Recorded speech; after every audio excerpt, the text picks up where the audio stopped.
তো আসুন প্রথমেই হচ্ছে গিয়ে আমরা Nginx দিয়ে শুরু করি। সো Nginx ইনস্টল দেওয়ার জন্য আমরা আমাদের টার্মিনালে চলে আসতে পারি এবং টার্মিনালে চলে আসার পরে আমাদের হচ্ছে গিয়ে এখন লগইন করতে হবে। তো এখন হচ্ছে গিয়ে আমাদের সার্ভারে লগইন করার জন্য আমাদের যেটা করতে হবে, প্রথমে হচ্ছে গিয়ে লিখতে হবে SSH, দেন হচ্ছে গিয়ে আমাদের রুট ইউজার, আমরা যেহেতু রুট ইউজার দিয়ে লগইন করব, দেন হচ্ছে গিয়ে @ তারপরে হচ্ছে গিয়ে আপনি দুইটা জিনিস দিতে পারেন, হয় হচ্ছে গিয়ে আপনার ডোমিনের নামটা হচ্ছে গিয়ে এই জায়গায় দিয়ে দিতে পারেন, অথবা আপনার যে আইপিটা আছে, আমি যদি আমার সার্ভারের ভিতরে চলে আসি, আমার যে আইপিটা ছিল এই যে হচ্ছে গিয়ে আমাদের আইপি, সো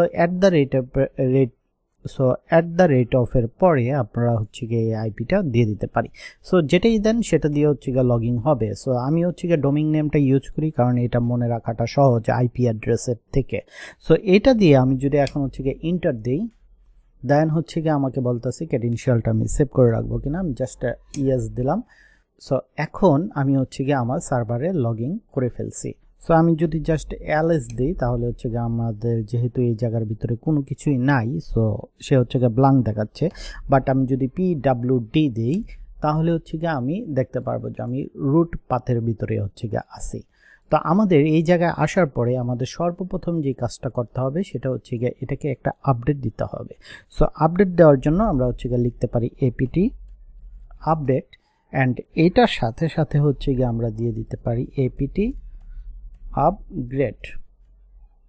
সো যে সকল প্যাকেজগুলো আছে সেগুলো হচ্ছে গিয়ে সে আপডেট করে নেবে এবং সাথে সাথে সেই প্যাকেজগুলোর যদি আপগ্রেডের দরকার পড়ে তাহলে হচ্ছে গিয়ে সেটাও সে করে নেবে। আমাদের সার্ভার হচ্ছে গিয়ে আপডেট হয়ে যাওয়ার পরে আমাদের যেটা করতে হবে এখন হচ্ছে গিয়ে আমরা হচ্ছে গিয়ে Nginxটা হচ্ছে গিয়ে সেটআপ দিতে পারি। সো আমরা যদি হচ্ছে গিয়ে উপরে যে লেখাগুলো আছে সেগুলো যদি ক্লিয়ার করে ফেলি, তো আমি যদি ক্লিয়ার লিখে এন্টার দিই তাহলে উপরের লেখাগুলো ক্লিয়ার হয়ে যাবে। এবং Nginx সেটআপ দেওয়ার জন্য আমরা লিখতে পারি 8pt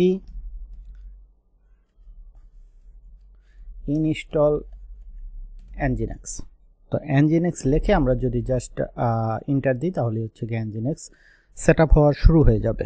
দেন হচ্ছে গিয়ে ইয়েস।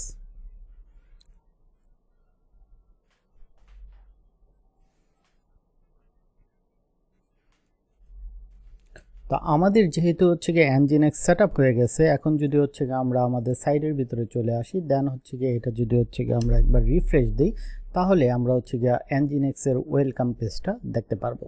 সো এটা দিয়ে হচ্ছে গিয়ে আমরা শিওর হইতে পারি যে আমরা হ্যাঁ Nginxটা সেটআপ দিতে পারছি।